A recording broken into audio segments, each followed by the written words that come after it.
as always. Please keep in mind that all content in this video has been thoroughly researched and compiled from multiple sources by our team. Therefore, if you spot any inaccuracies or areas that need correction, please let us know in the comments below so we can update it promptly.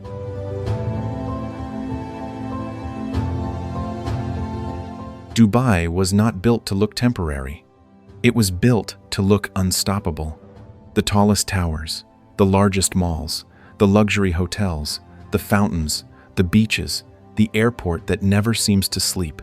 For years, every icon told the same story. Dubai does not slow down. But in 2025 and 2026, some of the city's most famous symbols began revealing a quieter truth. Not that Dubai is dying.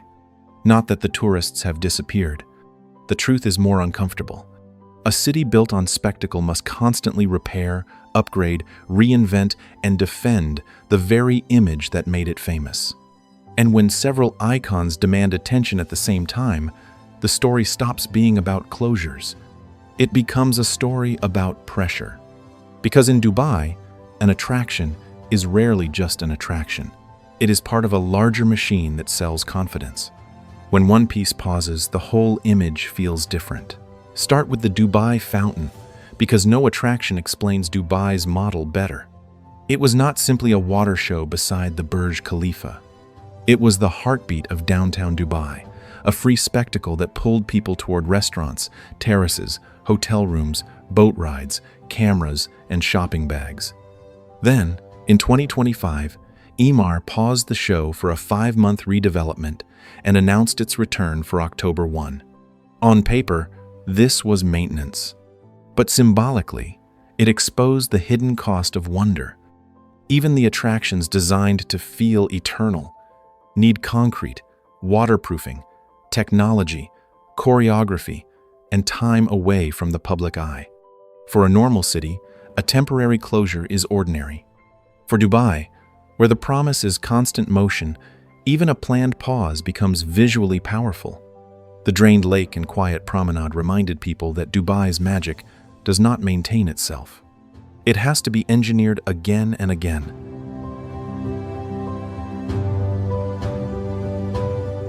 Then comes Burj Al Arab, the sail-shaped hotel that taught the world how to imagine modern Dubai. For more than 25 years, it was not just a place to sleep. It was the postcard, the screensaver, the proof that the city could turn luxury into architecture. In 2026, reports said the hotel would close for about 18 months for a major restoration. That does not mean the icon has failed. In fact, restoration can protect a legend. But it also reminds viewers of something Dubai rarely advertises. Luxury ages. Interiors become dated. Service standards rise. Guests who once came for shock now expect refinement, technology, privacy, and something more personal than gold and height. A symbol built to look timeless still has to survive time. And when Dubai's most famous hotel steps away from the spotlight, the silence carries meaning beyond one property. It suggests that even the city's strongest images must be renewed to remain convincing. Ain Dubai tells another version of the same story. When the world's tallest observation wheel opened, it was meant to turn above Blue Waters Island like a moving signature of confidence. It gave visitors a new way to see the marina, the palm, and the coastline, while helping turn an entire island into a leisure district. Then it spent more than 2 years closed for enhancement and maintenance before reopening, with tickets again promoted through its official channels. The lesson is not that Dubai cannot build big. Dubai can build almost anything. The lesson is that giant attractions are also giant obligations. A wheel that dominates the skyline cannot quietly disappear. When it stops, people notice. When it returns, the question becomes whether the attention returns with the same force, or whether the city must work harder to make old wonder feel new again. In a market built on novelty, reopening is only the first test.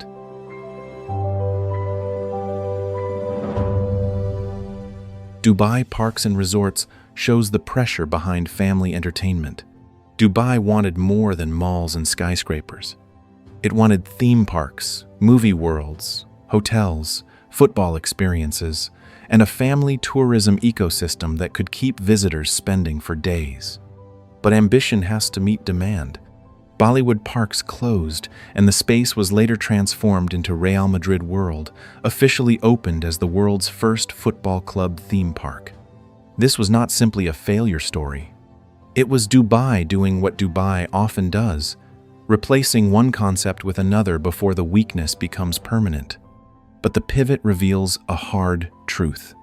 In tourism, spectacle is not enough. The attraction must also match the audience, the climate, the travel pattern, and the emotional reason families choose one destination over another. Dubai can build fast, but the visitor decides what survives. The city can create a stage, but it cannot force every show to become a tradition. Dubai Mall is the opposite of an empty landmark. It reportedly welcomed more than 111 million visitors in 2024, a figure most cities would treat as impossible.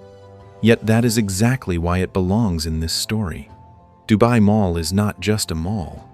It is a confidence index for the entire city. When it expands, upgrades, and adds more luxury stores, it is not only chasing sales. It is defending Dubai's role as a place where global attention becomes spending. But the larger the mall becomes, the more it must keep proving that visitors are not just passing through. They must keep buying, eating, staying, and believing the experience is worth the price. A crowd can look like success on camera, but the deeper question is whether that crowd still converts into the high-value spending Dubai's luxury ecosystem depends on. Footfall matters, but confidence is what pays the rent.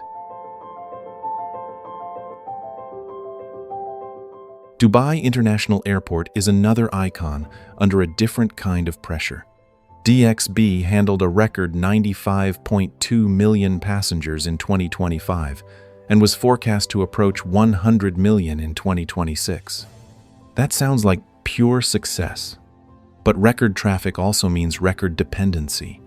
Dubai's hotels, restaurants, malls, taxis, duty-free stores, and real estate image all depend on the airport keeping people moving smoothly.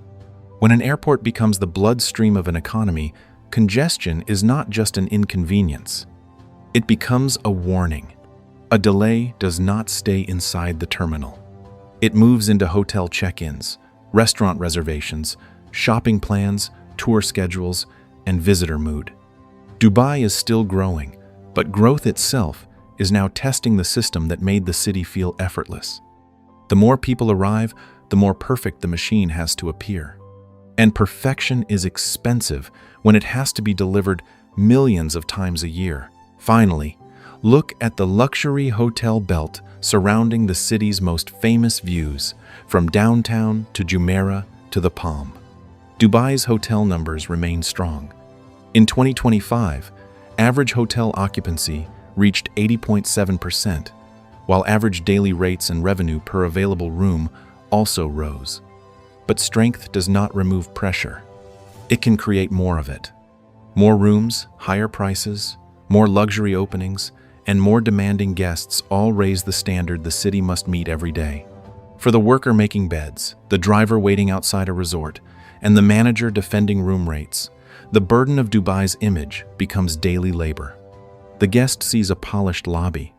Behind it are staffing costs, service expectations, maintenance schedules, and competition from every new luxury opening trying to sell an even better version of Dubai.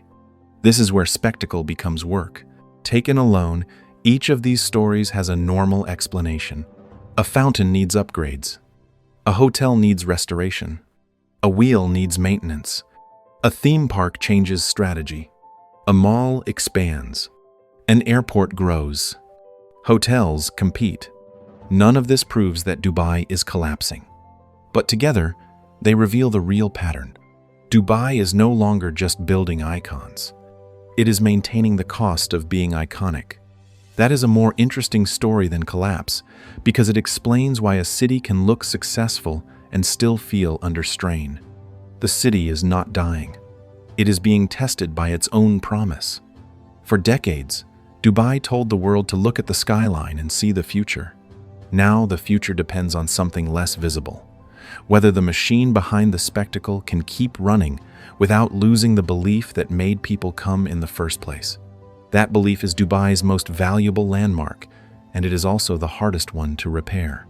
If it weakens, the lights may still shine, but the story behind them changes. This is why the real question is not whether Dubai can build more icons, but whether it can keep every icon feeling necessary. In a city built on belief, maintenance is not background work. It is the story.